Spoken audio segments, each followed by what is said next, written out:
नमस्कार। Centre for innovative governance प्र्याक्टिसेसद्वारा निर्मित तथा माउन्टेन टेलिभिजनबाट प्रसारित साप्ताहिक कार्यक्रम फोरम फर पब्लिक भोइसमा यहाँहरूलाई स्वागत छ। फोरम फर यस्तो कार्यक्रम हो जहाँ समसामयिक विषयमा हामी एउटा विशेष विषयवस्तु छनौट गर्छौं र त्यो शीर्षकमा गहन ढङ्गले छलफल गरेर एउटा निष्कर्षमा पुग्ने गर्छौं। यसका लागि हामीले छनौट गरेको शीर्षकसँग सम्बन्धित भएर काम गरेका दक्ष अनुभवी व्यक्तित्वहरूसँग अर्थात् ख्यातिप्राप्त व्यक्तित्वहरूसँग अझ बढी गहन ढङ्गले छलफल गर्छौं र आज हामीले यसै क्रममा छनौट गरेको शीर्षक रहेको छ अर्थतन्त्रको वर्तमान अवस्था र आगामी पाइला।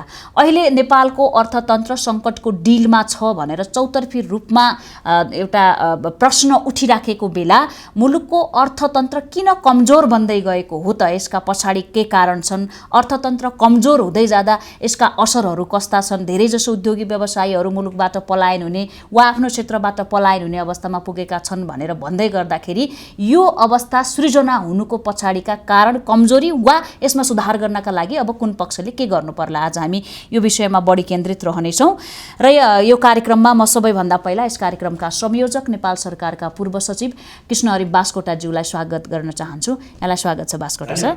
अब हामीसँग अतिथि द्वय हुनुहुन्छ, उहाँहरूको परिचय एकैछिन पछि गराउँछु। त्यसभन्दा पहिला आजको कार्यक्रममा अर्थतन्त्रको वर्तमान अवस्था र आगामी पाइला भन्ने शीर्षक किन छनौट गर्नुभयो भनेर यसको वस्तुगत अवस्था समेत थप प्रश्न पारिदिन हुनका लागि म कार्यक्रमका संयोजकज्यूलाई अनुरोध गर्न चाहन्छु।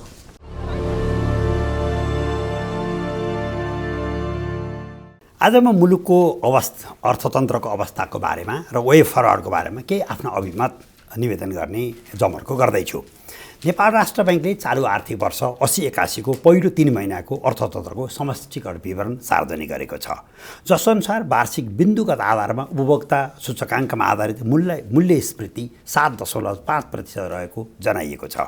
यसैगरी यस अवधिमा आयात 1.7% बढेको, निर्यात 2.3% घटेको र कुल वस्तु व्यापार घाटा 2.1% बढेको छ।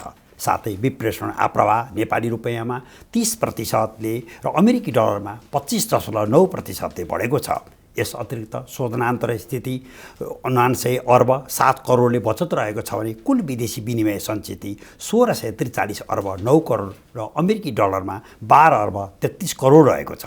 यस अवधिमा नेपाल सरकारको खर्च 280 अर्ब 57 करोड र राजस्व परिचालन 219 अर्ब 12 करोड रहेको छ भने विस्तृत मुद्रा प्रदाय 3.1%ले बढेको छ। वार्षिक बिन्दुगत आधारमा यस्तो मुद्रा प्रदाय 14%ले बढेको छ। नेपाल राष्ट्र बैंक अनुसार बैंक तथा वित्तीय संस्थाको निक्षेप सङ्कलन 2.8%ले बढेको छ र निजी क्षेत्रमा प्रभावित कर्जा 2.3%ले बढेको छ।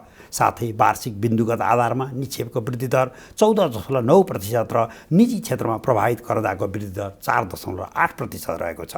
यसरी सरसर्ती हेर्दा नेपाल राष्ट्र बैंकको तथ्याङ्क हेर्दा मुलुकको अर्थतन्त्र लगभग लयमा फर्किएको महसुस हुन्छ। तर अर्थतन्त्रको वाहकको रूपमा रहेको निजी क्षेत्रले पनि अनेकौं समस्या झेल्नु परेको स्थिति छ। आयात नै खस्किँदा समग्र राजस्व सङ्कलनमै नकारात्मक असर परिरहेको छ। यसैगरी निकासी वृद्धि हुन नसक्दा विदेशी मुद्रा सञ्चितिमा रेमिटेन्सको एकल स्रोतमै निर्भर रहन बाध्य भएको परिस्थिति छ। मुलुकका ठूला शहरमा आर्थिक क्रियाकलाप खसिएको महसुस गरिएका छ। कयौं सटरहरू बन्द भएका छन्। मुलुकमा नयाँ उद्योग कर कारखाना स्थापना भइरहेका छैनन्। यसैगरी भएका कल कारखाना पनि आफ्नो क्षमताभन्दा निकै तल्लो स्तरमा सञ्चालनमा रहेको अनुमान गरिन्छ।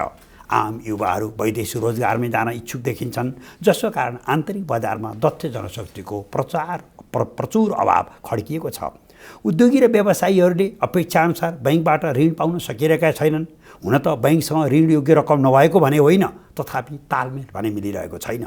नेपालको आन्तरिक र बाह्य ऋणको आकार करिब रु 13 खर्ब 50 अर्बको हाराहारीमा पुगेको छ। यसलाई मानिसले चिन्ता र चासोको विषय बनाएका छन्। मुलुकमा राजस्व असुली अत्यन्त कमजोर हुँदै जाँदा पुँजीगत खर्च पनि अत्यन्त कमजोर देखिएको छ। बजारमा अविश्वासको वातावरण व्यक्त छ। दसैँमा चिनी नपाइने जस्ता रोगले निरन्तरता पाएको छ भने किसानहरू समयमा रासायनिक मल नपाएकोमा आक्रोशित हुन पुगेका छन्। कृषि प्रधान मुलुकका कृषकहरूले आफ्नो लगानी अनुसारको प्रतिफल पाउन सकिरहेका छैनन्, जसको कारण राष्ट्रिय उत्पादकत्व वृद्धि हुन सकिरहेको छैन। शेयर बजार पनि बढ्ने र घट्ने स्वाभाविक गतिभन्दा केही पृथक देखिएको छ। बैङ्कहरूप्रतिको विश्वास वृद्धि भएकै छ, तथापि अपेक्षित मात्रामा सबै कारोबार बैङ्क मार्फत हुन सकिरहेको छैन। आम नागरिकलाई बिमाको दायरामा समेट्न सकिएको छैन। सबै नागरिकलाई साना, लघु वा घरेलु उद्योगमा सहभागी तुल्याउन सकिएको छैन, जसको कारण समाजमा विद्यमान विभेद, हिंसा र गरिबीको अन्त्य गर्न सकिएको छैन। कृषि प्रधान मुलुकमा वर्षेनी कृषि उपज र खाद्यान्न मात्रै झन्डै 4 खर्ब बराबरको आयात हुने गरेको छ। कृषियोग्य जमिनहरू बाँझो रहनु एउटा विडम्बनाको विषय बनेको छ। नेपालमै उत्पादन भएको हरियो तरकारी, फलफुल, माछामासु लगायतले उचित बजार नपाउने तर विदेशबाट आयातित यस्ता वस्तुहरू आम नेपालीको भान्सामा सहजै पुगिरहेको अवस्था छ। मुलुकभित्रको उत्पादन र यसको खपतलाई हेर्दा कतै राष्ट्रियताको भावना क्षीण हुँदै गएको त होइन भनी शङ्का गर्नुपर्ने परिस्थिति देखा परेको छ। आम मानिसहरू गाउँबाट सहर पस्दैछन्, जसको कारण गाउँमा निर्माण गर्ने पूर्वाधार लगायतको उपयोगमा पनि आशंका पैदा भएको छ। यो कुरो हालैको राष्ट्रिय जनगणनाले पुष्टि गरेको छ। यसबाट सहरी गरिबीको सङ्ख्यामा तीव्रता साथ सङ्ख्या वृद्धि भइरहेको छ। मुलुकमा आर्थिक अनुशासन कमजोर हुँदै जाँदा बेरोजगारीको अङ्क बढ्दै गएको छ। यसै गरी मुलुकभित्र सुशासन, पारदर्शिता र सदाचारिता झाँगिनुको सट्टा भ्रष्टाचार मौलाएको प्रवृत्ति छ। यी सबै प्रकारका सूचकाङ्कहरूले अर्थतन्त्र निर्माणमा गम्भीर अवरोध सिर्जना गर्दछन्। यसर्थ हामीले आम नागरिकलाई कुनै न कुनै रूपमा अर्थोपार्जनतर्फ उन्मुख गराउनुपर्छ। निजी क्षेत्रलाई विश्वासमा लिई प्रचलित कानुन बमोजिमका सेवा सुविधाको सहज पहुँचमा सरकारले सहजकर्ताको भूमिका निर्वाह गर्नुपर्छ। हाल पर्यटन उद्योगमा केही आशाका किरण देखिएका छन्, यसलाई सम्हालेर अगाडि बढ्नुपर्छ। सधैँ अस्थिरता, आशंका, अशान्ति र द्वेष फैल्याउने राजनीति होइन, गरी खान मिल्ने, नेपालीलाई एकताको सूत्रमा बाँध्ने र लगानीलाई सम्मान गर्ने राजनीतिक संस्कार बनाउनु जरुरी छ। अर्थ मन्त्रालय, राष्ट्रिय योजना आयोग, नेपाल राष्ट्र बैङ्क, नेपाल धितोपत्र बोर्ड, बीमा प्राधिकरण लगायतका नियामक निकाय र आर्थिक क्रियाकलापसँग प्रत्यक्ष संवेदन निकायहरूले सकारात्मक सोचका साथ आफ्नो क्षेत्रबाट प्रोएक्टिभ भूमिका निर्वाह गर्नुपर्छ। सहकारी संस्थाहरूले पनि विश्वसनीयता आर्जन गर्नुपर्छ। प्रदेश सरकार र स्थानीय सरकारहरूले पनि लगानीको वातावरण निर्माण गर्न लागि पर्नुपर्छ। लगानी बोर्ड, उद्योग मन्त्रालय, उद्योग विभागबाट आन्तरिक र बाह्य लगानीकर्ताका निमित्त सहजता प्रदान गर्नुपर्छ। विशेष गरी युवाहरूलाई वैदेशिक रोजगार र विदेश पलायन हुनबाट रोकी मुलुकभित्र केही गर्न सकिन्छ भन्ने हौसला प्रदान गर्नुपर्छ। यथार्थमा मुलुकभित्र लगानीको वातावरण निर्माण गर्नुका साथै गरी खान मिल्ने परिस्थिति सिर्जना गर्न सबै जिम्मेवारीमा बसेकाले मन, वचन, कर्मले अहोरात्र खटिनुको विकल्प छैन। धेरै धन्यवाद संयोजकज्यू। तथ्याङ्क र वस्तुगत अवस्थासहित निकै गहन ढङ्गले प्रश्न पार्नु भएको छ यो शीर्षकको बारेमा र नेपाली अर्थतन्त्रको वर्तमान अवस्था बारेमा। दर्शकबिन, यसपछि अब आज हामीसँग दुईजना अतिथिहरू हुनुहुन्छ यो विषयमा थप छलफल गर्नका लागि। उहाँहरूसँग परिचय गराउँदैछु। यहाँहरूसँग उहाँहरूको परिचय। उहाँहरू हुनुहुन्छ वरिष्ठ उद्योगी व्यापारी कमलेश कुमार अग्रवाल। उहाँ नेपाल चेम्बर अफ कमर्सको सिनियर भाइस प्रेसिडेन्ट पनि हुनुहुन्छ र औद्योगिक क्षेत्रमा प्रतिष्ठित व्यक्तित्व पनि हुनुहुन्छ। त्यसै गरी अर्को प्रतिष्ठित व्यक्तित्व नै हुनुहुन्छ आर्थिक विकास विज्ञ मनोज कुमार भट्टराई। यहाँहरू दुवैजनालाई स्वागत गर्दछु कार्यक्रममा। धेरै धेरै स्वागत छ। संयोजकज्यू, अब निकै राम्रो अनुभवी दक्ष व्यक्तित्व अतिथिको रूपमा निम्त्याउनु भएको छ। उहाँहरूलाई चाहिँ कस्ता प्रश्न सोध्यो भने अझ यसको औचित्य हामी थप राम्ररी पुष्टि गर्न सक्छौँ कि के छ कस्तो छ भन्ने झन् राम्रो तरिकाले छलफल गर्न सक्छौँ। मलाई के लागेको छ भने आज कमलेश कुमार अग्रवालज्यूलाई बोलाइएको छ, जो एउटा उद्योगी व्यवसायीको क्षेत्रमा एउटा इन्टेलेक्चुअलको रूपमा एउटा आदर्श पात्रको रूपमा चिनिनुहुन्छ। त्यसै गरी मनोज कुमार भट्टराई पनि निजी क्षेत्रमा प्राइम लाइफ इन्सुरेन्सको हालै सिइओबाट अवकाश हुनुभयो। त्योभन्दा पूर्व उहाँले यो निजी क्षेत्रमा रहेका सङ्घ संस्थामा जुन नेतृत्वदायी भूमिका निर्वाह गर्नुभयो बैङ्क र इन्सुरेन्समा, त्यसले गर्दा उहाँलाई अर्थतन्त्रको बारेमा राम्रो ज्ञान छ। यी दुईटा विज्ञहरूसँग चाहिँ पहिलो प्रश्न चाहिँ वास्तवमा मुलुकको अवस्थालाई उहाँले कसरी हेर्नु भएको छ, अर्थतन्त्रका अहिलेका सबल पक्षहरू के हुन्, निर्बल पक्षहरू के हुन् भनेर पहिला उठान चाहिँ अर्थतन्त्रको अवस्थाबाट गरौँ। दोस्रो मुद्दा चाहिँ अब यो अर्थतन्त्रको ब्याकबोन भनेको नै प्राइभेट सेक्टर हो, निजी क्षेत्र हो। यसर्थ अहिले चाहिँ निजी क्षेत्रकोले निर्वाह गरेको भूमिकामा राम्रा पक्षहरू के छन्, कमी कमजोरी के छन् भनेर निजी क्षेत्रको विषयमा एनालाइज गरौँ। र अन्त्यमा तेस्रो मुद्दामा चाहिँ समष्टिमा चाहिँ मुलुकको अर्थतन्त्रलाई लयमा ल्याउनको निमित्त के गर्नुपर्ने विज्ञहरूले ठान्नुहुन्छ। यिनै तिनवटा प्रश्नमा छलफल गरौँ भन्ने मेरो आग्रह छ। हजुर, धन्यवाद यो महत्त्वपूर्ण प्रश्नहरूको लागि। मैले अग्रवालज्यूबाट नै सुरुवात गर्न चाहे। पहिलो प्रश्न, हाम्रो दुवैजना अतिथिज्यूहरूलाई तिनवटा प्रश्न उस्ता नै हुन्छ। पहिलो प्रश्न रहेको छ, मुलुकको आर्थिक अवस्था कस्तो छ, अर्थात् यहाँलाई कस्तो लागेको छ, अहिले हामी ठिक छौँ कि सन्तोषजनक अवस्थामा छौँ कि छैनौँ? तपाईँले सबल र निर्बल ठान्नु भएको क्षेत्र र पक्षहरू के हुन् भन्ने?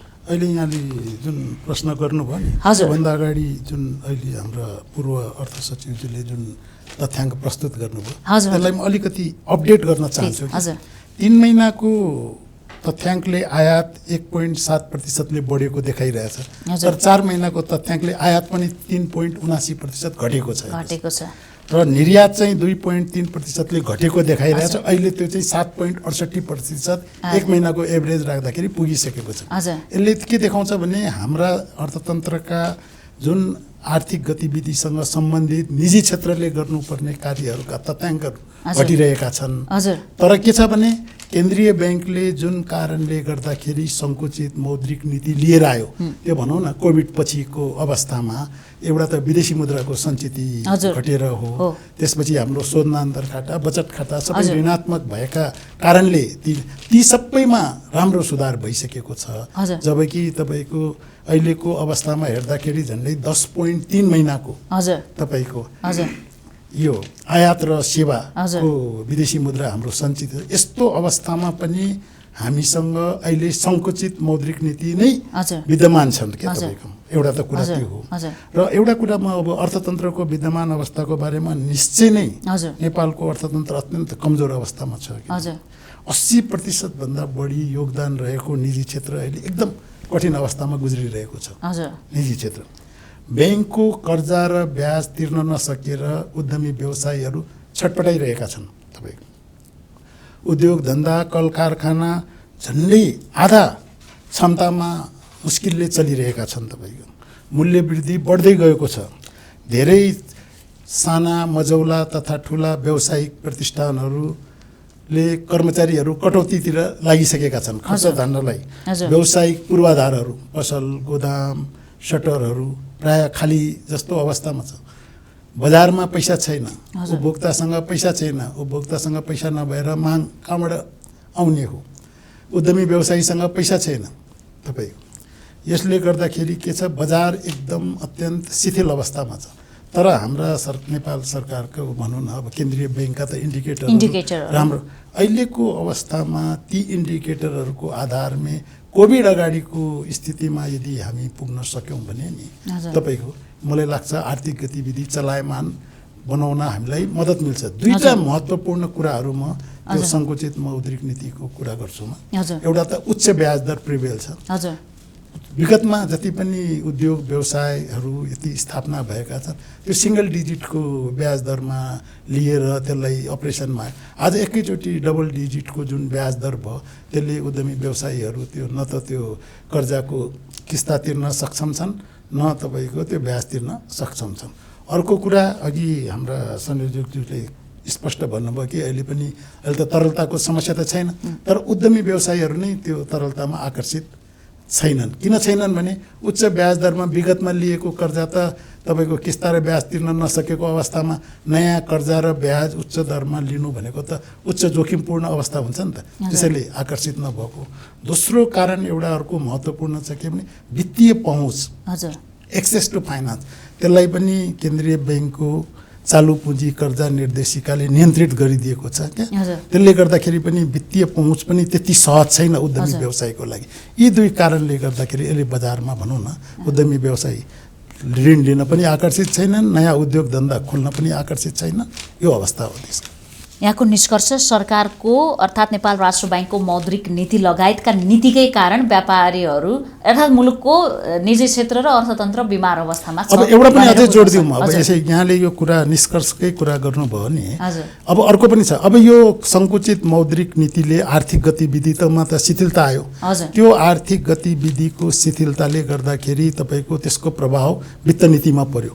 राजस्व झन्डै गत वर्ष 20% भन्दाको हाराहारीभन्दा पनि कम छ, लक्ष्यभन्दा हामी धेरै पछाडि छौँ। पुँजीगत खर्च हुन सकेको छैन, 10% को हाराहारीमा मात्रै भनौँ न एभरेजमा अहिले पनि चलिरहेछ तपाईँको।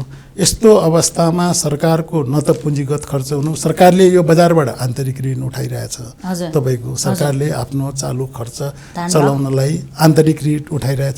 यसको प्रभाव समग्र निजी क्षेत्रमा के भइरहेछ भने जुन सरकारको राजस्व डिफिसिट छ तपाईँको, त्यो त त्यही उद्यमी व्यवसायीहरू नै त्यसबाट प्रताडित भएका छन्। जस्तै भन्सारमा मूल्याङ्कनको समस्या, रिफरेन्स प्राइसबाट मालहरू छोड्नु, करमा तपाईँ आजै हेर्नुभयो करमा त्यो अडिटहरू, अन्य धेरै कुराहरू लिएर उद्यमी व्यवसायीहरूबाट कसरी पैसा तान्ने, जस्तो समग्र अर्थतन्त्रको यो चक्रमा एउटा यो शिथिलता उत्पन्न भएको छ। फेरि जोडौँला यहाँलाई, मैले भट्टराईज्यूलाई जोड्न चाहे, प्रश्न त्यही नै हो, मुलुकको आर्थिक अवस्था कस्तो छ, अर्थात् तपाईँलाई कस्तो लाग्छ, तपाईँले कसरी व्याख्या गर्नुहुन्छ, तपाईँले सबल र निर्बल ठान्नु भएको क्षेत्र र पक्षहरू के हुन्? अब संयोजकजीले र हाम्रो कमलेश सरले जुन भन्नुभयो, अब कुरा त त्यही नै हो, त्यही भित्र नै गरिरहन्छ। त्यसलाई अलिकति फरक ढङ्गले अलिकति विस्तृत रूपले भन्नुपर्दा चाहिँ यो रुट कज भनौँ न, कुनै पनि विषयको बारेमा यो के भयो के भएन, के हुनु पर्थ्यो के हुन सकिराखेको छैन भन्नुभन्दा अगाडि यसको पछाडि रुट कज के हो, के कारणले भनेर हामीले अलिकति हेर्नुपर्ने हुन्छ। बाहिरबाट एज अ लेम्यान चाहिँ नि अब्जर्भेसनमा अथवा पर्सपेक्टिभबाट कुरा गर्ने हो भने जस्तो के देखिन्छ भने, अहिले कमलेश्वरले पनि भन्नुभयो, आन्तरिक जुन हाम्रो राजस्व परिचालन जुन हुनुपर्ने हो, जति आम्दानी सरकारको हुनुपर्ने हो त्योभन्दा खर्च बढी भइरहेको छ, साधारण खर्च बढी भइरहेको छ। संयोजकजीले पनि भनिसक्नुभयो त्यो कुरा। त्यसको कारण के देखिन्छ त भन्दाखेरि जुन करका दायराहरू, कर तिर्ने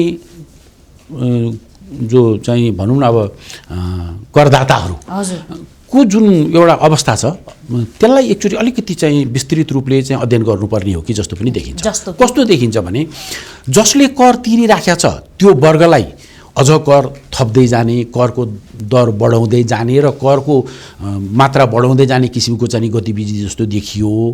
र जो कर नतिरेर करको चाहिँ ब्राकेटभन्दा जो बाहिर छ उहाँहरूलाई करभित्रको ब्राकेटभित्र ल्याउनुको लागि पनि एउटा जुन लेभलको एक्सर्साइज हुनुपर्ने हो त्यो चाहिँ अलिकति पुगिराखेको छैन जस्तो लाग्छ। जस्तो अस्ति हामीहरूले चाहिँ यो हरेक सालै गर्ने एउटा चाहिँ परम्परा हो र उच्च करदाताहरूलाई चाहिँ सम्मान गर्ने कार्यक्रम हुन्छ र त्यो विगत 6, 7, 8, 10 वर्ष कति वर्षदेखि यो प्रक्रिया सुरु भएको छ। केही वर्ग मात्रै नै त्यो चाहिँ बढी कर तिर्नेमा मात्रै देखिरहनु भएको छ भन्दा मतलबले त नयाँ वर्ग त त्यहाँभित्र छिरेकै देखिएन। एउटा कुरा दायरा बढाउन नसकिएको हो कि जस्तो एउटा देखियो।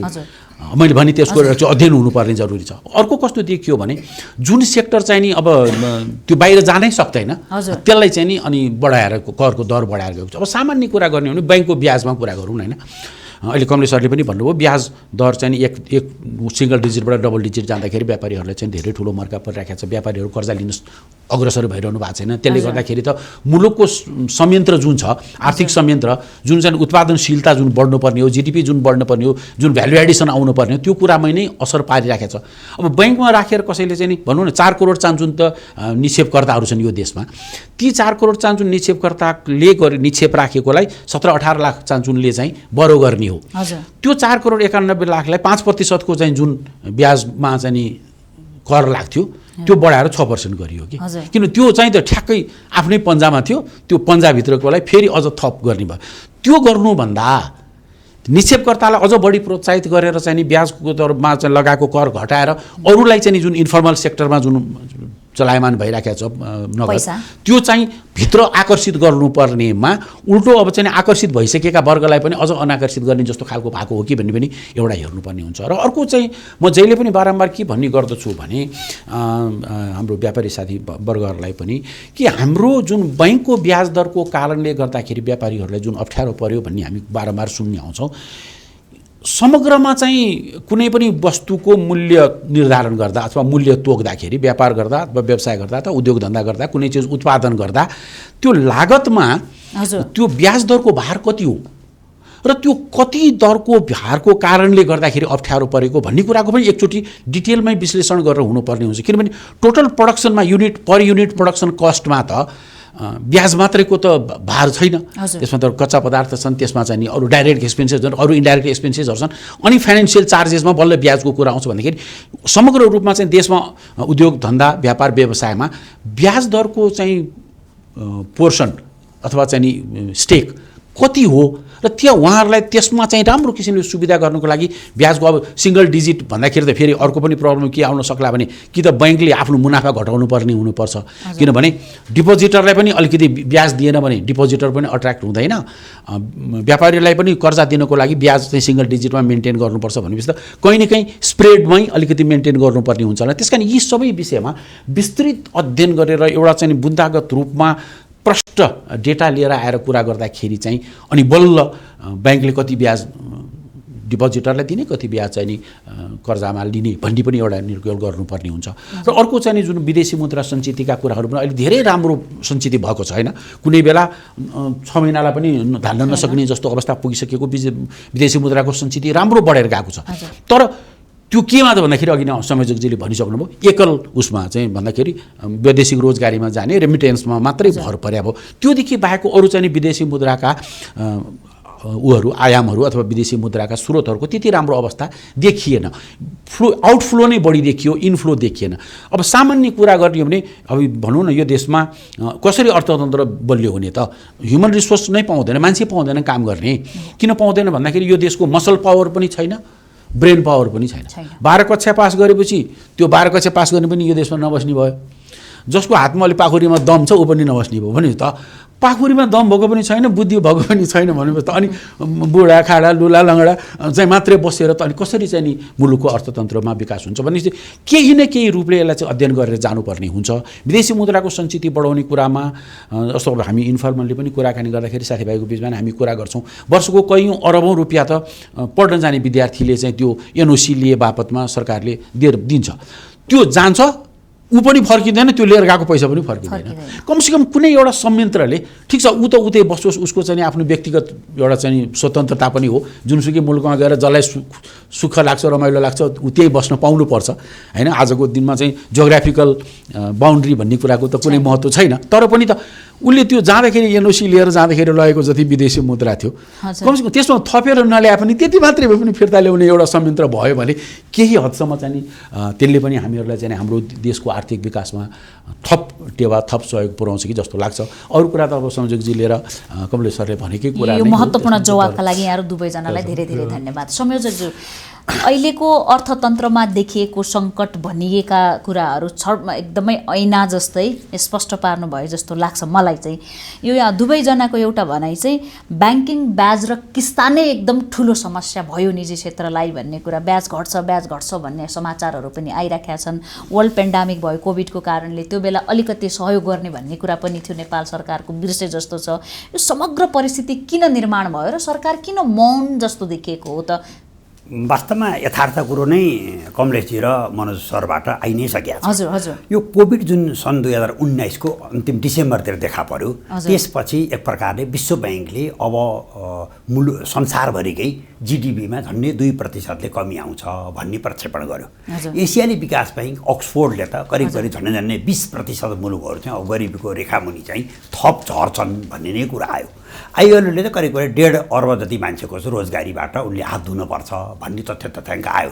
कतिले यसलाई 1996 को अवस्थामा लिएर गए, कतिले सन् 2008 को अवस्थामा लिएर गए, कतिले त 1930 को अवस्थामा पुग्यो कि भनेर पनि आइएमएफले अलिकति गर्यो, अनुमान गर्यो। त्यसले गर्दा विभिन्न मुलुकले स्टिमुलेटिभ प्याकेज ल्याए, हाम्रो नेपाल सरकार त्यहीँनिर चुक्यो। त्यो बेलामा हामीले FNCCI, CNI, Nepal chamber of कमर्ससँग सहकार्य गर्दा के थाहा भयो भने कोभिड पछि प्रतिदिन निजी क्षेत्रले 2 अर्ब रुपियाँ नोक्सानी गर्यो।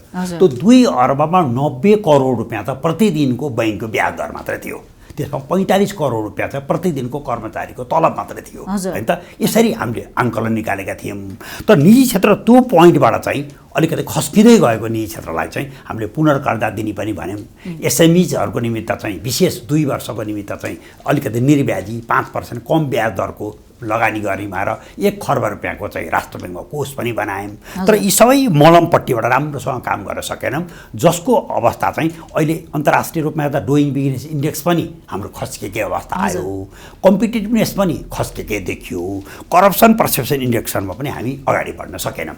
त्यसले गर्दा हामीले निजी क्षेत्रलाई सबभन्दा ठुलो कुरो राज्य प्रणालीले निजी क्षेत्रसँग विश्वासै लिन सकेन, निजी क्षेत्रको मनोबल उठाउने काम गर्न सकेन।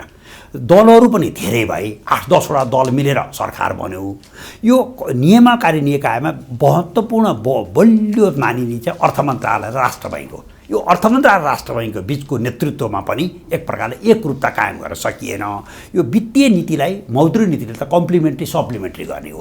अर्थमन्त्रीहरूले यसमा गिजल दिनुभयो। बेला बेला त अर्थमन्त्री राष्ट्र बैङ्क गभर्नर पदबाट पनि हटाउनु भयो। सर्वोच्च अदालतबाट फेरि पुनर्बहाली भयो।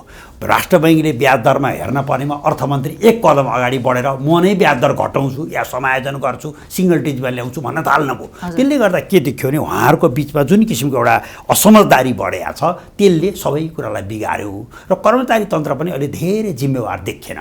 वास्तवमा एक प्रकारले राजस्व भन्दा खर्च बढी हुनु भनेको त मुलुकको निमित्त त अब दुर्गतिको सङ्केत त त्यसले पनि देखाउँछ। त्यो स्वाभाविकै कुरा हो। र मुख्य कुरो चाहिँ अब के कहाँनिर हामी आइपिएम त भन्दाखेरि चाहिँ अहिले अलिकति भनियो नि, अलिकति कुरो आइरहेछ। नन फाइलर चाहिँ मैले थाहा पाएअनुसार चाहिँ 40%भन्दा बढी बढेर गएको छ। भनेपछि मुलुकमा जो मान्छेले यसो कारोबार गर्छु जस्तो गरेको छ त्यो करको दायरामा त त्यसलाई ल्याउनै सकिएन। भनेपछि अहिले हामीले करको दर बढाउन सक्ने अवस्था नि छैन। सके त हामीले घटाउनु पर्ने अवस्था छ।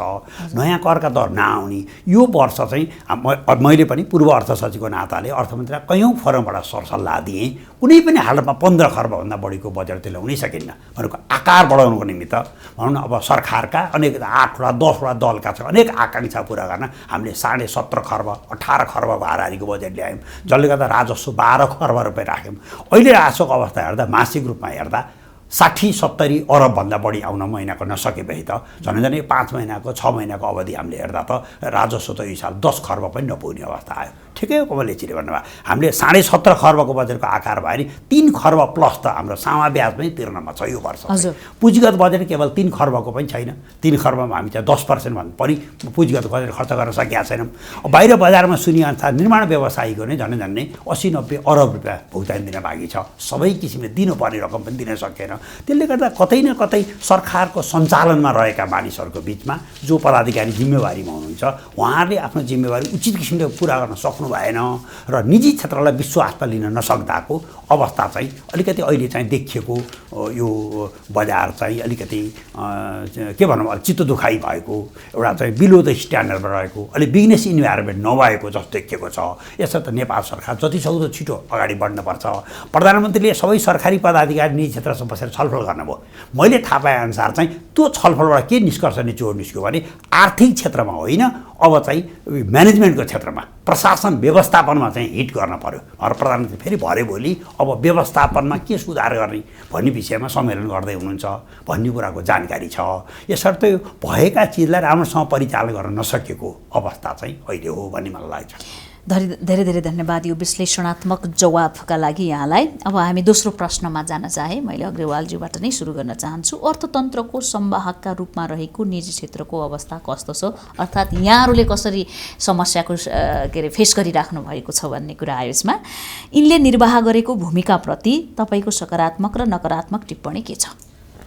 निजी क्षेत्रको अहिलेको अवस्था भनेको आत्मविश्वास गुमिसकेको अवस्था छ। हेर्नुहोस् कि निजी क्षेत्र त कस्तो अवस्था धर्मरायो भन्न मिल्यो। धेरै त तपाईँ बजारभरि हेर्नुहोस् कि धेरै साना व्यवसायहरू उद्योगहरू त बन्दकै अवस्थामा छन्। धेरैजना पलायन हुने पनि अवस्थामा छन्। धेरैजनाले आर्थिक गतिविधि सुचारू गर्न सकेका छैनन्। त्यसको प्रभाव के छ ठुला उद्योग व्यवसायमा पनि पर्न गयो। उनीहरूले पनि त पहिला त अब हाम्रो नेपालमा त क्रेडिट ओरिएन्टेड बिजनेस, त्यो बजारबाट पैसा बाँकी उठ्दैन, भएको मालको स्टकको लिक्विडेट हुँदैन। यो गएको दसैँ तिहार भनेको हाम्रो टोटल समग्र वार्षिक हुने कारोबारको 40% कारोबार त यो फेस्टिभलको बेलामा हुन्थ्यो। त्यस्तो पनि अवस्था यसपालि भएन, धेरै कम छ कि। म तपाईँलाई एउटा मात्रै यो निजी क्षेत्रको रोलको कुरा गर्छौँ। यो सबै रोल भनेको राज्यको मौद्रिक र वित्तीय नीतिमाथि स्पष्ट डिपेन्डेन्ट हुन्छ। हेर्नुहोस् जस्तो एउटा सानो मैले यहाँ तथ्याङ्क पनि निकालेँ यति बेरमा। जस्तो 76-77मा जुन तपाईँको कोभिड सुरुवात भयो नि 77मा, इमिडिएटली राज्यले एउटा राम्रो प्याकेजको रूपमा स्टिमुलस प्याकेज त दिन सकेन। संसारका सबै राष्ट्रमा 5-10% राज्यले आफ्नो फन्डबाट त्यो 5% को स्टिमुलस प्याकेज त्यो सफ्ट लोनको रूपमा उद्यमी व्यवसायीहरूलाई दियो। तर यहाँ नेपाल सरकारले के गर्यो भने अब नेपाल सरकारसँग त फन्डको व्यवस्था भएन अनि ब्याङ्किङ सेक्टरकै पैसालाई रिफाइनान्सिङको रूपमा उहाँहरूले युज गरियो। त्यति बेला झन्डै तपाईँको वर्किङ क्यापिटल एक्सेस पनि 20% बढाइयो। हजुर। त्यसले गर्दाखेरि कोभिडमा हाम्रो नेगेटिभ जीडीपी ग्रोथ थियो तपाईँको। हजुर। 2%। त्यति बेला हाम्रो 2.9% नेगेटिभ ग्रोथ थियो। इमिडिएटली यति राहत दिने बित्तिकै 77-78 मा 3.9 को पोजिटिभ ग्रोथ भयो। त्यसपछि 78-79 मा 5.8 को पोजिटिभ ग्रोथ। तर 81 त्यो सङ्कुचित मौद्रिक नीति, सङ्कुचित वित्तीय नीति, मौद्रिक नीतिलाई फलो गर्नलाई वित्तीय नीति पनि सङ्कुचित हुनु पर्यो तपाईँको। यसले गर्दाखेरि गत वर्षको 79-80 को अहिलेसम्म पनि सरकारले प्रक्षेपण गरेको छैन। तर एउटा अनुमानित जुन 1.86 भन्दा पनि नबढ्नुपर्ने भनेर सरकारको यो जीडीपी ग्रोथ, यसबाट के देखियो भने तपाईँको कि सङ्कुचित नीतिहरू भयो भने आर्थिक गतिविधिहरू एकदम घटेर जाने हो। त्यसको प्रत्यक्ष प्रभाव त निजी क्षेत्रलाई त पर्यो। निजी क्षेत्रको साथमा राज्यको राजस्वलाई पनि त पर्यो यहाँ त। किनभने अहिले हाम्रो आयातमुखी अर्थतन्त्र हेर्नुहोस्, यो सङ्कुचित मौद्रिक नीति अन्तर्गत त्यति बेला केही आयातमा रेस्ट्रिक्सन पनि लगाइयो। गाडी साडी धेरै रोकियो नि त तपाईँको। आयातमा के छ भने जति पनि अहिले उहाँ हाम्रो पूर्व सचिवज्यूले कुरा गर्नुभयो, जति पनि हामी रेमिटेन्स कमाउँछौँ त्यसको रेमिटेन्सको कमर्सियलाइजेसन तपाईँको आयात व्यापारबाट हुन्छ। $1 को झन्डै 35% को हाराहारीमा भ्याट, भन्सार, आयकर, अन्तशुल्क असुल हुन्छ, जसले गर्दा राज्य सञ्चालन चलिरहेको हुन्छ। यदि त्यहाँ सङ्कुचन आयो भने त यता तपाईँको राज्य सञ्चालनको रेभेन्यूको अवस्था स्वतः कम हुने भयो नि त। यसको विपरीत के भयो भने अब राज्यले त्यसलाई मेकअप गर्नलाई भन्सारका दरहरू बढाए। भन्सारका दरहरू बढाउने बित्तिकै हाम्रो त खुला सिमाना छ, चोरी पैठारी हुन थाल्यो, झन् हुनुपर्ने पनि हुन सकेन। करका दरहरू बढाए। करका दरहरूले पनि अब यस्ता करका दरहरू भए कि जसले गर्दाखेरि भोलि लगानीलाई नै एउटा समस्या, जस्तो रेट्रोस्पेक्टिभ इफेक्टका करहरू आए। यसपल्ट धेरै अहिले पनि त्यो कोर्टमा केसहरू चलिरहेका छ। तपाईँको अलिकति जुन लामो समयदेखि व्यापार सहजीकरण, वित्तीय सहजीकरणको अवस्था जुन हाम्रो देशमा थियो, जुन हिसाबले हाम्रो आर्थिक गतिविधि 81 त्यसमा ब्रेक लाग्यो क्या तपाईँको। त्यो ब्रेक लाग्ने बित्तिकै जसरी तपाईँको त्यो सबै निजी क्षेत्र एकदम चरमराइरहेको अवस्था छ। अहिले सबै उद्यमी व्यवसायीहरू एकदम किन चिन्तित छ भने ठुलो लगानी भनेको सेयर मार्केटमा पनि हुन्छ, त्यो पनि एउटा अर्थतन्त्रको मेजर सेयर मार्केट तपाईँको धेरै तल गइसकेको छ। सहकारीमा पनि धेरैजनाले पैसा जम्मा गरिरहेको हुन्छ। सहकारी पनि तपाईँको एउटा हाम्रो सरकारले त राज्यको 3 खम्बामा 1 खम्बा भनेर सहकारीलाई पनि राखेको हो नि त, सार्वजनिक निजी सहकारी। त्यो सहकारीमा सिद्धान्त त्यस्तो बनायो, तर अनुगमन नभएर अहिले सहकारीले बजारमा पैसा दिन सकेको छैन। यसको प्रभावले समग्र भनौँ न, यो त सबै नागरिकहरू नै उद्यमी व्यवसायी सबै पैसाको त स्थिति खराब भयो।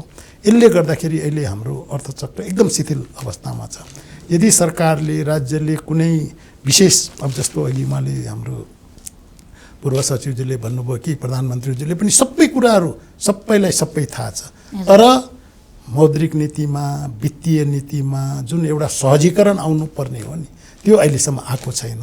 त्यो नआइकन अहिलेको हाम्रो आर्थिक शिथिलता हतपत जानेवाला छैन भन्ने कुरामा यहाँ भन्न कि जहाँ समस्या छ त्यहाँ समाधानका लागि पहल नगरिकन जति बैठक बोलाए पनि समाधान नहोला भन्ने निष्कर्ष यहाँको भयो। मैले भट्टराईज्यूलाई यही प्रश्न जोड्न चाहे, अर्थतन्त्रको संवाहकका रूपमा रहेको निजी क्षेत्रको अवस्था कस्तो छ, यिनले निर्वाह गरेको भूमिकाप्रति तपाईँको सकारात्मक र नकारात्मक टिप्पणी के छ? अब यसो, अब अर्थतन्त्रमा निजी क्षेत्र नै हो अर्थतन्त्रलाई चलायमान बनाउने, अर्थतन्त्रलाई अगाडि बढाउने हरेक कुरामा चाहिँ निजी क्षेत्रको नै भूमिका हुन्छ। किन सरकारले व्यवसाय गरेर त सुरुमा चाहिँ नि एउटा सुरुवात गर्नको लागि कुनै चिज सिकाउनको लागि भनेर सरकारले गर्नु बेग्लै कुरा, कुनै चिजमा निजी क्षेत्र झट गइ नसकेको क्षेत्र छ र त्यो राम्रो क्षेत्र हो भन्ने सरकारलाई लाग्छ, त्यसलाई वेलफेयर स्टेटको हिसाबले जनताको लागि सरकारले सुविधा दिनको लागि गर्नुपर्छ भनेर केही समय गर्ने बेग्लै कुरा हो। नत्र त अन्ततोगत्ता त निजी क्षेत्र नै हो। र आज जति पनि आर्थिक विकास विश्वमा भइराखेको छ निजी क्षेत्रकै संलग्नताबाट र निजी क्षेत्रकै सक्रियताबाट हुने चिज हो। अब यो निजी क्षेत्रलाई अगाडि बढाउने क्रममा धेरैचोटि कुराहरू त फेरि कुरा आउँछ, त्यही ब्याङ्क दरमा अथवा चाहिँ करको दरमा कुराहरू आउँछन्। जस्तो निजी क्षेत्रले पनि एउटा प्रश्न चाहिँ के गर्नुपर्छ जस्तो लाग्छ मलाई भने, ब्याङ्कको ब्याज दर आफ्नो ठाउँमा छ, मौद्रिक नीति अथवा चाहिँ आर्थिक नीति आफ्नो ठाउँमा छ, ट्याक्स पेयर यो देशको करको हिसाबले कुरा गर्ने भने सबभन्दा ठुलो कर डाइरेक्ट इनडाइरेक्ट जम्मै, चाहे भ्याट भनौँ, चाहे एक्साइज भनौँ, चाहे इन्कम ट्याक्स भनौँ, सबै, चाहे भन्सार भनौँ, त्यो सबै तिर्ने त निजी क्षेत्रले नै हो। व्यवसायले नै हो, व्यापारले नै हो भनेपछि हामीले तिरेका यत्राविधि करहरू कहाँ गइराखेका छन् त भनेर त्यसको एउटा ट्रान्सपेरेन्सी चाहिने निजी क्षेत्रले खोज्नुपर्ने हो। त्यो चाहिँ खोजिएको छैन कि जस्तो लाग्छ मलाई, होइन? जस्तो अब हामी अघि चाहिँ संयोजकजीले पनि भनिसक्नुभयो कि सरकारको सामान्य खर्चको लागि नै आन्तरिक राजस्वले पुगिराखेको छैन, कर्जाबाट आन्तरिक ऋण उठाएर गर्नु परिरहेको छ भनेपछि त त्यो जुन उठेको राजस्व थियो अथवा चाहिँ जुन करहरू थिए तिनीहरू कहाँ खर्च भए त? त्यो भएको खर्च निजी क्षेत्रको लागि कुन हदसम्म खर्च भएको छ त? त्यसको कुन अंश चाहिँ नि निजी क्षेत्रको लागि भन्ने कुरा हैन भन्ने जस्तो चाहिँ नि भनौँ न अब सरकारी सेवाग्राहीहरू हामीहरू सर्वसाधारण सबै सेवाग्राही हौँ। हामीले सेवा लिन जाँदाखेरि त्यो सेवा दिने व्यक्ति अथवा सेवा दिने पदको जो व्यक्ति हो ऊ त त्यही करकैबाट त उसले चाहिँ नि तलब भत्ता दिएर बस्छ भनेपछि उसलाई त्यो खालको चाहिँ एजुकेसन छ त? एउटा व्यापारी कुनै एउटा कार्यालयमा जाँदाखेरि चाहे उद्योग मन्त्रालयको कुरा गरौँ, अर्थ मन्त्रालयको कुरा, भन्सार विभागको कुरा गरौँ, कहीँ पनि कुरा गरौँ, जाँदाखेरि उहाँहरूको कारणले गर्दाखेरि हामी आज यो ठाउँमा छौँ भन्ने खालको चाहिँ चेतना छ त? त्यो चेतना उठाउनको लागि पनि निजी क्षेत्रले केही चाहिँ नि यस्ता खालका कार्यक्रमहरू गरेर अथवा केही किसिमको अवेरनेस ल्याउनु पर्ने हो कि र हाम्रो खर्च गरेको हामीले तिरेको कर कहाँ खर्च भइरहेको छ त भनेर एउटा ट्याक्स पेयरले चाहिँ नि उठाउनु पर्ने प्रश्न पनि उठिराखेको छैन कि जस्तो लाग्छ। अलिकति कमजोरीको पार्टमा कुरा गर्ने हो भने अब सबल पछिको कुरा गर्ने हो भनेदेखि त मुलुकको अर्थतन्त्रलाई चलायमान बनाउनको लागि, उत्पादनशीलता बढाउनको लागि त निजी क्षेत्रको सक्रियता जति धेरै भयो त्यति नै देशको अर्थतन्त्र बलियो भएर राम्रो भएर जाने हो। बाँकी अर्को वर्गहरू भनेको त कन्जम्सन गर्ने वर्ग हो, होइन? जस्तो चाहिँ अब मैले हिजो मात्रै एउटा सानो क्यालकुलेसन देखाएको थिएँ, कसैले कोही मान्छेले पोस्ट गरेको 6 लाख रुपियाँ आइसीमा एउटा कुनै गाडी चाहिँ इन्डियामा 6 लाख आइसीमा पाउने गाडी हो भने त्यसको यहाँ नेपालमा चाहिँ करिब 32 लाख रुपियाँ पुग्दो रहेछ। त्यो 6 लाखलाई नेपाली रुपियाँमा 1.6ले कन्भर्ट गरेर अनि त्यसमा त्यो भन्सार अनि मूल्य अभिवृद्धि कर अनि के गर्दाखेरि अन्त्यमा आएर चाहिँ अनि सडक कर, होइन? त्यो जम्मै गर्दाखेरि चाहिँ अब हामी सडक कर पनि तिर्छौँ हरेक साधन सवारी साधन किन्दाखेरि, तर कुनै पनि सडकको चाहिँ नि खाल्डो नभएको सडक देखिँदैन भने त्यो जिम्मेवारी पनि जुन एउटा सर्वसाधारणले पनि उठाउनु पर्ने त्यो पनि उठेको छैन। र अझ सबैभन्दा ठुलो अंश चाहिँ नि जुन राजस्वमा चाहिँ योगदान गर्ने वर्गले पनि त्यो खालको प्रश्नहरू चाहिँ नि नगर्दाखेरि पनि अलिकति चाहिँ यो पाउनुपर्ने सुविधाहरू अथवा हुनुपर्ने चिज खालको काम नभएको कि भन्ने जस्तो लाग्छ। राज्य आफै जवाफदेही नहुने, हामीले नबनाउने समस्या छ त्यो चाहिँ अलिकति हुनुपर्छ जस्तो लाग्छ। अरू चिज त कमलेश्वरले यति विस्तृत रूपमा नै भनिसक्नु, किनभने फेरि हामी बाहिर बसेर हेर्ने मात्रै हौँ, उहाँहरू त अब भनौँ न only the wearer knows where the shoe pinches, होइन? त्यो जुत्ता लाउनेलाई मात्रै थाहा हुन्छ दुखाएको, हामीले त बाहिरबाट हेरेर मात्रै अलिअलि दुखायो यसो कागजको टुक्रा हालेर लगाएर हिँड्न भन्ने मिल्छ, तर उहाँहरूलाई चाहिँ बढी म अलिकति तपाईँले अझै 2-3 लाइन के एडिसन गर्न चाहन्छु भने नि अहिले हाम्रो राज्यको सोच कतातिर गयो, चाहे त्यो केन्द्रीय ब्याङ्कको होस् या मन्त्रालयको होस् या योजना कि यो अहिले यो बाह्य कारणले गर्दाखेरि हाम्रो अर्थतन्त्रमा शिथिलता आयो। जस्तो भनौँ न कोभिड-19, त्यसपछि यो रुस युक्रेन वारको प्रभाव पर्यो, अहिले तपाईँको इजरायल हमास युद्ध, यिनीहरूले गर्दा सप्लाई चेनमा त असर परेकै हो। अवश्य पनि त्यो बाह्य कारणले नेपालको अर्थतन्त्रमा प्रभाव पर्ने हो, किनभने त हामी त कम्प्लिटली बाह्य निर्भर गर्छौँ, बाह्य आयातित सामानमा निर्भर गर्छौँ। तर म एउटा सानो कुरा कि हाम्रो उहाँ पूर्व सचिवज्यूलाई पनि भन्न चाहन्छु भने भारत त हाम्रो छिमेकी राष्ट्र हो नि त, भारतमा चाहिँ प्रभाव परेकै हो, भारतमा पनि त यो सबै कुराहरूको प्रभाव परेको हो नि त। तर भारतले कसरी व्यवस्थापन गर्यो? एउटा कुरा ब्याज दरकोमा सिम्पल कुरा के छ, ब्याज दर बजारले स्वतन्त्र रूपले निर्धारण गर्नुपर्छ। त्यो भनेको कुन रूपमा निर्धारण हुन्छ भने जबसम्म फिजिबिलिटी भोलेटाइललेस रहन्छ, व्यापारीले त्यो ब्याज दरमा पैसा लिइरहेको हुन्छ, त्यहाँ गएर त्यसको मिनिमम गर्नु। तर यहाँ त के भयो भने यो 3 वर्षमा नीतिगत हस्तक्षेप भएर ब्याज दर वृद्धि गरिएको त्यो जस्तो ब्याङ्क दरहरू बढाइयो, विश्वका अरू ठाउँमा पनि बढाइएको छ, नबढाएको होइन, भारतमा पनि बढाइएको छ। हाम्रोमा सुरुमा 8.5% ब्याङ्क दर गरिएको थियो, पछि घटाएर अहिले 7.5 गरिएको छ।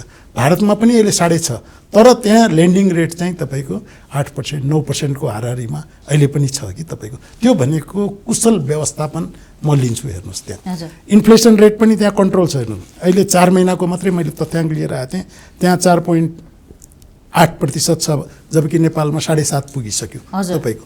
यसको पछाडि के छ भने यो इन्फ्लेसन बढ्ने पनि बाह्य कारणहरू पनि धेरै हुन्छ। एउटा त अब हाम्रो करेन्सीको आन्तरिक व्यवस्थापन पनि बलियो हुनु पर्यो भन्ने कुरा भयो। अब अर्को एउटा म यहाँ महत्त्वपूर्ण कुरा के राख्न चाहन्छु भने कोभिड पछि एउटा के कन्सेप्ट आयो भने तपाईको आत्मनिर्भर अर्थतन्त्रतिर नै हामी जानुपर्छ। किनभने अहिले अलिकति यहाँले पनि भन्नुभयो बिचमा भारत सरकारले पनि भनौँ न कोभिडको बेलामा भ्याक्सिन पहिला आफ्नो नागरिकको लागि सुरक्षित राख्ने अनि मात्र नेपाललाई उपलब्ध गराउने भने, जबकि हाम्रो 65% कारोबार भारतसँग भइरहेछ। अहिले भारतमा अलिकति पनि गहुँ र चिनीको चामलको सर्टेज हुने बित्तिकै त्यहाँबाट रेस्ट्रिक्टेड भनेर आयो नि त, तपाईँको आउन दिएन तपाईँको। यसको मतलब हामीले हाम्रो आन्तरिक अर्थतन्त्रलाई बलियो बनाउन आत्मनिर्भर अर्थतन्त्रतिर नै बनाउनुपर्छ, चाहे त्यो कृषि क्षेत्र होस् चाहे त्यो औद्योगिक क्षेत्र। अहिले यहाँ कस्तो भयो भने औद्योगिक क्षेत्रको हकमा 62-63 को जनआन्दोलनको बेलामा हाम्रो सचिवज्यूलाई याद छ उत्पादनमूलक क्षेत्रको योगदान 12देखि 13% थियो। त्यो अहिले घटेर 5.4% किन आयो? किनभने हाम्रो देश राष्ट्रको नीति नै खालि आयातमुखीतिर गयो क्या, सहजतापूर्वक। हामी उद्योगतिर जानु पर्यो भन्ने अब समयको अभावले मैले यतिमै रोक्नु पर्ने भयो यहाँलाई। तेस्रो प्रश्नमा थप जवाफ दिनुहुनेछ भन्ने अपेक्षा सहित संयोजकज्यू, उहाँहरूको जुन जवाफ छ दोस्रो नम्बरको प्रश्नमा, त्यसमा यहाँको विश्लेषणात्मक बुझाइ के हो? वास्तवमा दुवैजनाले एकदम सही कुरो भन्नुभएको छ। कोभिड पछि चीन र भारतले जुन स्टिमुलेसन प्याकेज ल्याए त्यो नेपालले ल्याएन। पहिलो कुरो, भारतको पनि झन्डै जिडिपी 6-7% ग्रोथ भइरहेको थियो, त्यो डाउन भयो। चीनको त 8-9% ग्रोथ भइरहेको थियो, कोभिडले त्यसलाई घटाइदियो। त्यो त हामी पनि सङ्कुचित भएकै हौँ। तर हामीलाई के आयो पर्यो भने विदेशी मुद्राको सञ्चित कम भएको हुनाले सबभन्दा बढी हामीलाई चाहिँ नि आयातबाट पैसा आउने भनेको मोटरबाट, यो लिकरबाट, निर्माण सामग्रीबाट, कस्मेटिक्स गुड्सबाट थियो। यसलाई हामीले केही समय रेस्ट्रिक्सन गर्दा यो वर्ष झन्डै 20 खर्बको आयात हुनुपर्नेमा त्यो कतै 15 खर्बमा सीमित होला कि जस्तो देखिएको छ। हाम्रो चाहिँ स्वाभाविक गतिमा करिब 3 खर्ब बराबरको निकासी हुन सक्ने सम्भावना चाहिँ अब करिब 1.25 खर्ब 1.5 खर्ब भन्दा माथि जान सक्ने अवस्था देखिँदैन। निजी क्षेत्रले यस्तो बेलामा एउटा एफडिआई ल्याउन सक्थ्यो। त्यसको निमित्त नेपालले आर्थिक कूटनीति सञ्चालन गर्ने भन्ने कुरामा नेपाल सरकार पनि पछाडि पर्यो।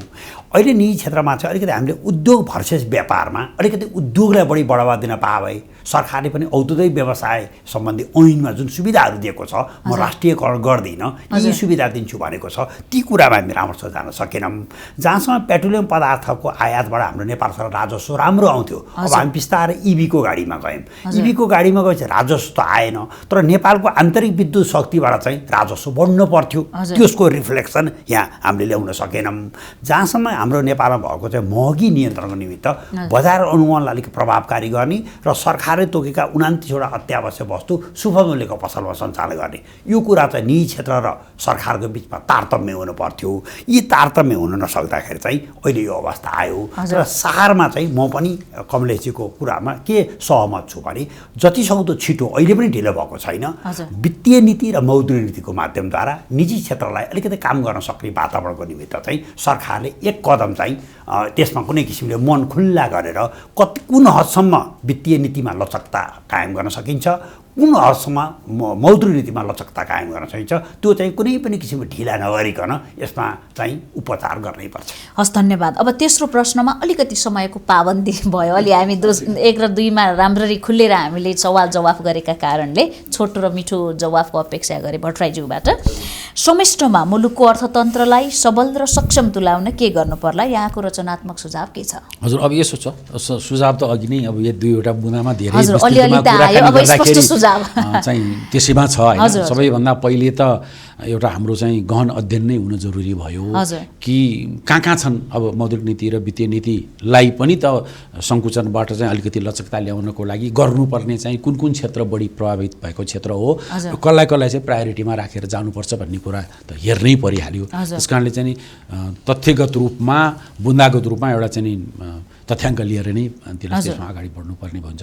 र बारम्बार कुरा के आउँछ भनेदेखि अब अलिकति चाहिँ जनताले पनि यस्तो बेलामा चाहिँ नि अब सहयोग पुर्याइदिनु पर्ने हुने हुन्छ हैन। जस्तो चाहिँ भनौँ न, मलाई याद छ कुनै बेला सायद हाम्रो संयोजकजी नै अर्थ सचिव हुनुहुन्थ्यो होला, नेपाल सरकारले बिहान 6 बजेदेखि नै यो चाहिँ सरकारी कार्यालयहरूमा एउटा चाहिँ सेवा सुविधा दिने, चाहिँ नागरिकता बनाउने, पासपोर्ट बनाउने, सिडी अफिसदेखि लिएर सबै सरकारी कार्यालयहरू बिहान 6 बजेदेखि खोल्ने हैन। म आफै पनि त्यो सेवा लिनको लागि एकचोटि काठमाडौँ चाहिँ जिल्ला प्रशासन कार्यालयमा जाँदाखेरि 7 बजे पुग्दाखेरि त्यहाँ कोही नै छैन, मै मात्रै एउटा व्यक्ति सेवाग्राही छु। त्यहाँ चाहिँ हाम्रो चाहिँ एकजना उपसचिव सर हुनुहुन्थ्यो, उहाँ बिचरा हाई हाई गरेर बसिरहनु भएको छ। उहाँलाई कामै छैन, बिहान 6 बजेदेखि आएर बसेको छ। सेवाग्राही नआएपछि उहाँले के गर्ने, बसेर चिया खाने भन्दा भनाइ मतलब हामी आफै पनि अलिकति चेतनशील हुनुपर्ने अवस्था, प्र्याक्टिकल छैनौँ। यो सबै कुरामा चाहिँ जनस्तरबाट पनि धेरै हदसम्म चाहिँ सहयोगको अपेक्षा हामीले गर्नुपर्ने हुन्छ र अब यसका लागि चाहिँ प्रोपागान्डाहरू, एडभर्टिजमेन्टहरू, अवेरनेसका प्रोग्रामहरू पनि चलाउनु पर्ने होला हैन केही हदसम्म। अनि अघि नै संयोजकजीले भनिसक्नु भएको छ, ब्याङ्किङ भयो, बिमा भयो, यी विभिन्न किसिमका जुन अब सेयर बजारकै पनि कमलेश्वरले पनि कुरा गर्नुभयो, यी सबै चिजहरूलाई चाहिँ अब मानिसहरू एकदमै नेगेटिभ हैन, अब सेयर बजार त खतम भयो सिद्धियो, साथीहरूले कहिलेकाहीँ गर्छन् नि, अब त यार के हो, अब सेयर त खतम, कागजको खोस्टो मात्रै हुने भयो के, त्यस्तो हुँदैन भन्ने किसिमको अलिकति एउटा चाहिँ मनोबल पनि अलिकति बढाइदिनु भयो। त्यो खालको पनि सूचनाहरू पनि सम्प्रेषण गरिरहनु पर्ने हुन्छ कि अलिकति पोजिटिभ कुराहरू पनि हामीलाई, अब हामी अलिकति मलाई के लाग्छ भने कमलेश्वर, यसलाई अन्यथा नलिउँ, अलि नकारात्मक सोचमा हामी बढी, हामी समाचार सुन्नलाई, समाचार पढ्नलाई पनि अथवा अनलाइनमा पनि नेगेटिभ न्युज भयो भने अलि बढी आकर्षित भएर हेर्ने, अझै चाँडै त्यसलाई मन अलि पोजिटिभ कुरातिर त्यति ध्यान नदिने खालको मनोवृत्ति पनि भयो कि, त्यस कारण त्यो चिजलाई पनि बिस्तारै बिस्तारै हटाएर सायद मलाई लाग्छ एउटा सुरुवाती चाहिँ के हुनसक्छ भनेदेखि अर्थतन्त्रको बारेमा, बजारको बारेमा, इन्फ्लेसनको बारेमा, यी सबै कुराहरूको लागि चाहिँ नि हरेक चाहिँ नि यो अनलाइनहरू अथवा हरेक चाहिँ नि सञ्चार माध्यमहरूले बिहान सबभन्दा सुरुको समाचार गर्दाखेरि चाहिँ खालि पोजिटिभ मात्रै गरिदिने भनेर एउटा अलिकति पोजिटिभिटी पनि ल्याउनु जरुरी भएको हो कि यो समग्र चिजलाई चाहिँ एड्रेस गर्नको लागि जसले त्यसले गर्दाखेरि अब यहाँ हामी त के देख्छौँ भने अब गभर्नरले हिजो मात्रै अस्ति सुनियो मौद्रिक नीतिको बारेमा कुरा गर्नुभएको थियो, यदि कुनै ब्याङ्कले 18% भन्दा बढ्ता ब्याज ल्याएछ भने म तिराइदिन्छु भन्यो। अब त्यहाँ अर्कोले एउटा के भने फलानु ब्याङ्कले चाहिँ ल्याएछ, अर्थ राष्ट्र ब्याङ्कले कारबाही गर्छु भन्दा पनि तिर्या छैन। ए बाबा गर्छु भन्ने चिजलाई त गर्छ भन्ने मान्यता लिइदिनु पऱ्यो नि त। कसैले 18% भन्दा बढ्ता ल्याएछ भने तिराइदिन्छु म भनेर गभर्नरले भन्नुभएको छ भने तिराइदिनु होला नि त। त्यसलाई त पोजिटिभली सोच्नु पऱ्यो। नतिर्यो भने एकदम तथ्यगत रूपमा ल फलानुले चाहिँ 18% लियो भनेर बरु इन्डिभिजुअली केस वाइज लिएर जाउँ भने अलिकति समग्र रूपमा चाहिँ हामी अलिक पोजिटिभिटीलाई नै बढी प्रोत्साहित गरेर जानुपर्छ जस्तो लाग्छ। हजुर अग्रवालज्यूलाई यही प्रश्न छ समिष्टमा। हजुर मुलुकको सबभन्दा पहिला त यहाँ यो पोजिटिभिटीको कुरामा मेरो भर्सन राखौँ, म उहाँसँग असहमत छु। यो अर्थतन्त्र पैसाको मामला हो, छ भने छ, छैन भने छैन। पोजिटिभ सोच राखेर पैसा गोजीमा आउने होइन। हेर्नुहोस्, यसको लागि त पैसा आउनै पर्छ। तपाईँको सबभन्दा पहिला त यो अर्थतन्त्र सुधारको लागि मौद्रिक नीतिमा लचकता हुनु पर्यो। अहिले केन्द्रीय ब्याङ्कले अस्ति हिजो जुन यो पर्सनल ग्यारेन्टी र तपाईँको यो कालो सूचीको बारेमा अलिकति उत्साहप्रद नीति ल्याएको छ। यसबाट राम्रो सङ्केत पनि लागिरहेछ कि आगामी दिनमा लचकता एक्सपान्सनरी नेचरको मौद्रिक नीति ल्याउँछ। वित्तीय नीतिमा पनि त्यही प्रकारको सुधार हुनु पर्यो। लचकदार वित्तीय नीति, प्रतिस्पर्धी वित्तीय नीति हुनु पर्यो। जस्तो अघि हाम्रो उहाँ पूर्व अर्थ सचिवले भन्नुभयो नि, गाडी र तपाईँको रक्सीलाई रोक्यौँ, तर त्यति बेला सबै भारतबाट अवैध तरिकाले गाडी त आउन सक्दैन। हेर्नुहोस्, बजारमा फलता हरेक पसलमा हरेक ब्रान्डको रक्सीहरू थियो क्या। सरकारले पनि राजस्व गुमायो, त्यो पैसा त आखिरमा देशबाटै गएको हो नि त। त्यसकारण नेपाल भारतको खुला सिमाना हेरेर हामीले यो आयात नियन्त्रणको नीति ल्याउनुपर्छ। दोस्रो कुरा, तेस्रो कुरा, अब एफडिआईलाई पनि प्रमोसन गर्नु पर्यो। अहिले भर्खरै सरकारले त्यो लगानी सम्मेलन गर्ने यो योजना अगाडि सारेको छ, वैशाख 9 र 10 गते। त्यसमा एउटा त के गर्नु पर्यो भने सोभरेन क्रेडिट रेटिङ हुनु पर्यो। लगानीकर्ताहरू जुन आउँछ नि तपाईँको, उहाँहरूले ब्याङ्कबाट पनि लिएको हुनसक्छ। देशको सोभरेन क्रेडिट रेटिङ भएन भने त्यो त उनीहरूलाई गाह्रो पर्छ। त्यो प्रतिबद्धता भएर नआउने कारणमध्ये त्यो पनि एक हो। अर्को हेजिङको ठुलो आवश्यकता लगानीकर्ताहरूलाई पर्छ, जुन लामो समयदेखि यो हाम्रो मन्त्री परिषद कहिले केन्द्रमा सबैमा यो अड्केर बसेको छ स्पष्ट रूपमा हेजिङको। अनि स्वदेशी लगानीलाई पनि प्रोत्साहन। अहिले स्वदेशी लगानीलाई सबभन्दा ठुलो अप्ठ्यारो के छ, सानोतिनो रकम भयो कि तुरन्तै समातिहाल्छ। स्रोतको व्यवस्थापन खोइ सरकारले आजसम्म यतिका विगतमादेखि भएका आम्दानीहरू जोसँग छ उसको स्रोतको कुनै डकुमेन्टै दिने गरेको छैन। आज पनि हजुरले केन्द्रीय ब्याङ्कहरूमा पैसा राख्नुहुन्छ भने तपाईँको ब्याज 5-6 वर्षमा डबल भए पनि तपाईँसँग पैसा आउँदाखेरि कुनै अथेन्टिकेट डकुमेन्ट हुँदैन कि तपाईँको। भोलि गएर यो पैसा कहाँबाट डबल भयो भने तपाईँ कहाँबाट स्रोतको प्रमाण, त्यसलाई एउटा पर्सनल प्यान नम्बर, पर्सनल अभिलेखीकरणको सिस्टम सुरु हुनुपर्छ भन्ने कुरा म चाहन्छु। चौथो कुरा, अहिले निजी क्षेत्रलाई आत्मविश्वासको आवश्यकता छ। सरकारले अलिकति त्यो अनुगमन कडाइका साथ हरेक क्षेत्रमा जुन भनौँ न राजस्व अनुसन्धान विभाग कर विभागहरू जुन ठाउँ ठाउँमा जुन वैध पैठारी गर्नेलाई ठाउँ ठाउँमा रोकेर झमेला गर्ने अवैध चाहिँ भित्रिने एउटा यो नियन्त्रण गर्न सकेर पारदर्शी कारोबारलाई अगाडि बढाउन सक्यो भने सायद यो समस्याको समाधान हुन्छ। अहिले हामी त्यत्तिकै खत्तम भइसकेका छैनौँ, तर के छ भने यत्रो सजग हुनुपर्ने अवस्थामा छौँ। प्रचुर सम्भावना भएको राष्ट्र हो। हजुर, अलिकति पनि लचकदार नीतिहरू, लगानी मैत्री वातावरणको नीतिहरू आइदियो भने त यो त एकदम छिटो तरिकाले यो ग्रोथ हुन सक्छ। जुन अघि मैले जीडीपी ग्रोथको तथ्याङ्क कोभिडको जस्तो महामारीको प्रभावबाट त अलिकति सहुलियत दिने बित्तिकै हाम्रो जीडीपी ग्रोथ माथि गयो भने अहिले पनि त्यही अवस्था आउन सक्छ भन्नु। एउटा विशेष राहत वा त्यो प्रकारको नीतिको आवश्यकता छ भन्ने नै यहाँहरू दुवैजनाको जवाफ पनि देखियो। यहाँहरू दुवैजनालाई यो महत्त्वपूर्ण समय र संवादका लागि धन्यवाद। संयोजकज्यू, अब सर्टकटमा एकदमै छोटोमा आजको कार्यक्रमको निष्कर्ष निकालिदिनु पर्यो। पहिलो कुरा त आज हामीले कमलेश कुमार अग्रवाल र मनोज कुमार भट्टराईसँग बडा इन्टेलेक्चुअल व्यक्तिहरूसँग चाहिँ बहस गऱ्यौँ। पहिलो कुरो त मुलुकको अर्थतन्त्रको अवस्था के छ भन्दा अब 4 महिनाको अवस्था हेर्दा त एक प्रकारले आयात पनि निर्यात पनि खस्किँदै गएको, अझै हामी डाउनवार्डमा गइरहेको अवस्था छ भन्ने कुरै आयो। मूल कुरोको चुरो चाहिँ के छ भने झन्नै कुल जीडीपीको 80% जति चाहिँ हिस्सा लिने निजी क्षेत्रको मनोबल नै गिरेको हुनाले यो मनोबल नै उठाउन सबभन्दा जरुरी भयो। यसको असर चाहिँ आर्थिक गतिविधि पनि भएन, आम जनतामा पनि महँगीको असर पर्दै गयो। एक प्रकारले बजारमा पैसा छैन भनेपछि आर्थिक रूपमा बिस्तारै कमजोर हुँदै गएको, त्यसको असर सरकारमा नि पुग्दा न राजस्व पनि उठाउन नसक्ने, पुँजीगत बजेट पनि खर्च गर्न सक्ने भावनाले हामीले रुट कजमै गएर यसको राम्रो कुरो बुझेर निदानतर्फ जानुपर्छ भन्ने आयो। दोस्रो कुरा मैले निजी क्षेत्रको अवस्था के छ भन्दा अरू केही भएन। निजी क्षेत्रको मूलभूत कुरो नै आत्मबल गिरेको अवस्था छ। वित्तीय नीति र मौद्रिक नीतिमा जे निजी क्षेत्र अपेक्षा गरेको थियो त्यो अपेक्षा उसले पुरा गर्न सकेन। ती जिम्मेवार पदाधिकारीहरूले आफ्नो जिम्मेवारी बोध गरेर उहाँहरूलाई विश्वासमा लिन सक्नु भएन। मुख्य कुरा भनेको नै यो राज्यका कर प्रणालीहरू निजी क्षेत्रमै आश्रित हुन्। जसले कर सङ्कलन गर्छ त्यो नै अलि धर्मराज आएको अवस्था भयो भने राज्य प्रणालीलाई अप्ठ्यारो पर्नु स्वाभाविकै हो। बैंकहरूले निक्षेप जम्मा गरे भने पनि त त्यो निक्षेप परिचालन गर्दैन, निजी क्षेत्रले नै परिचालन गर्दैन भने पनि यो एक प्रकारले बैंकिङ प्रणाली पनि अगाडि बढ्न सक्दैन। त्यसले गर्दा हामीले कतै न कतै यो कर तिरिरहेका काम गरिरहेका मान्छेलाई नै निचोर्ने होइन कि ती काम गरिरहेकालाई कसरी उत्पत्ति गर्न सकिन्छ। एक प्रकारले हामीले चाहिँ नि आज नै कुखुरालाई काटेर सुनको फुल निकाल्ने भन्दा त्यो क्रमशः कुखुरालाई केही दाना दिएर प्रत्येक दिन चाहिँ सुनको डल्ला पार्न त्यसलाई उत्पादन गर्न सकियो भने निजी क्षेत्रबाट सरकारले लाभ लिन सक्छ भन्ने नै दोस्रो बुदामा निस्क्यो। तर तेस्रो र अन्त्यमा चाहिँ अब के गर्ने त भनेका थियौँ। त्यसमा अलिकति हाम्रो वित्तीय साक्षरताको आवश्यकता पनि छ। हामीले क्षेत्रगत रूपमा चाहिँ अलिकति राम्रैसँग गहन किसिमले अध्ययन गर्न पनि जरुरी भएको छ र विशेष गरी जतिसक्दो छिटो मौद्रिक नीति र वित्तीय नीतिले जहाँ निजी क्षेत्रलाई सम्बोधन गरिदिन सक्छ निजी क्षेत्रसँग चाहिँ सोधेरै 2-4 मुद्दामा चाहिँ तत्कालै सरकारले निर्णयमा पुगिदिनै पर्छ। अलिकति चाहिँ हाम्रो जुन लगानी सम्मेलन हुँदैछ त्यो बेलामा चाहिँ हाम्रो निजी क्षेत्रले पनि अन्तर्राष्ट्रिय बजारका जुन च्यालेन्ज फन्डहरू छन् ती चाहिँ सजिलै ऋण लिन सक्ने हाम्रो वैदेशिक सहायता नीतिमा परिमार्जन गर्नुपर्छ। नेपाल सरकारले आवश्यक पर्यो भने सोभरेन ग्यारेन्टी दिने भन्छ, नो अब्जेक्सन लेटर दिने भन्छ, त्यो दिनेतर्फ जानुपर्छ। हेजिङ लगायतका केही वस्तुगत जुन बुदागत समस्या छन् त्यसमा सरकार निरपेक्ष बस्न मिल्दैन। देवेन्द्रनाथ पाण्डेको पालामा 2048 सालमै अर्थमन्त्री हुँदा एउटा हाम्रो चाहिँ सम्पत्ति चाहिँ कसको कति छ भन्ने कुराको चाहिँ एउटा सम्पत्ति ऐन लागू गरिदिने भनेका थियौँ। त्यो कुरो आजसम्म हामीले पुरा गर्न सकेनौँ। यसर्थ स्वच्छ व्यवसाय र स्वच्छ उद्यमीलाई चाहिँ सदैव नेपाल सरकारको धाप रहन्छ। तपाईँलाई सदैव राज्य प्रणालीले प्रोटेक्सन गर्छ भन्ने भावना दिन नै राज्य प्रणाली को स्थापना भएको हो। त्यो कुरामा राज्य प्रणाली कुनै किसिमले नडगमाउने हो भने नेपालमा खालि समयमा नीति निर्माण बन्न नसकेको मात्रै हो। मुलुकको अर्थतन्त्र चाहिँ भयावह अवस्थामा पुगिसकेको छैन।